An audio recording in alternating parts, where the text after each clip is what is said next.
നമസ്കാരം, പ്രവാസി മലയാളിയിലേക്ക് സ്വാഗതം. പാസ്പോർട്ടിൽ കൃത്രിമത്വം നടത്തിയെന്ന് ആരോപിച്ച് ദുബായ് എയർപോർട്ടിൽ 30 മണിക്കൂർ കുടുങ്ങിയ പ്രമുഖ ട്രാൻസ്ജെൻഡർ ആക്ടിവിസ്റ്റും മേക്കപ്പ് ആർട്ടിസ്റ്റുമായ രഞ്ജു രഞ്ജിമാർ പഴയ പാസ്പോർട്ടിൽ പുരുഷനെന്നും പുതിയതിൽ സ്ത്രീ എന്നും രേഖപ്പെടുത്തിയതാണ് ദുബായ് അധികൃതർക്ക് ആശയക്കുഴപ്പമുണ്ടാകാൻ ഇടയാക്കിയത്. ലിംഗമാറ്റ ശസ്ത്രക്രിയയ്ക്ക് ശേഷം നിരവധി തവണ ദുബായിൽ വന്നിട്ടുണ്ട്. എന്നാൽ ഇത്തവണ ഇമിഗ്രേഷൻ പരിശോധന സിസ്റ്റത്തിൽ പുരുഷൻ എന്നാണ് വന്നത്.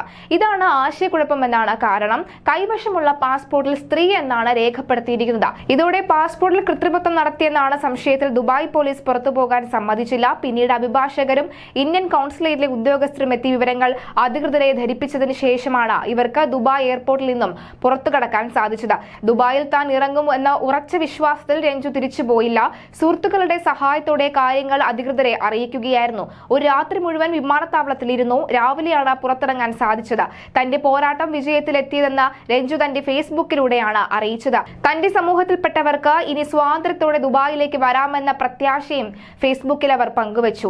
വീഡിയോ സോഷ്യൽ മീഡിയയിൽ വൈറലാണ്.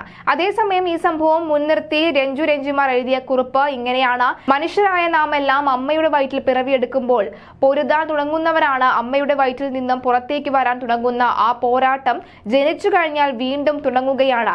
അതേ ഈ യുദ്ധഭൂമിയിൽ ആരോടൊക്കെ പൊരുതിയാലാണ് ജീവിതം മുന്നോട്ട് പോകാൻ കഴിയുന്നത്. ഒരു മെയിൽ ബോഡിയിൽ ജീവിച്ചിരുന്ന കാലത്തും പല രാജ്യങ്ങളിലും സഞ്ചരിച്ചിരുന്നു. എന്നാൽ ഞാൻ ആഗ്രഹിക്കുന്ന രൂപത്തിൽ ഒരു പാസ്പോർട്ട്, ഒരു യാത്ര, ദുബായ് യാത്ര എനിക്ക് ഏറെ പ്രിയപ്പെട്ടതായിരുന്നു.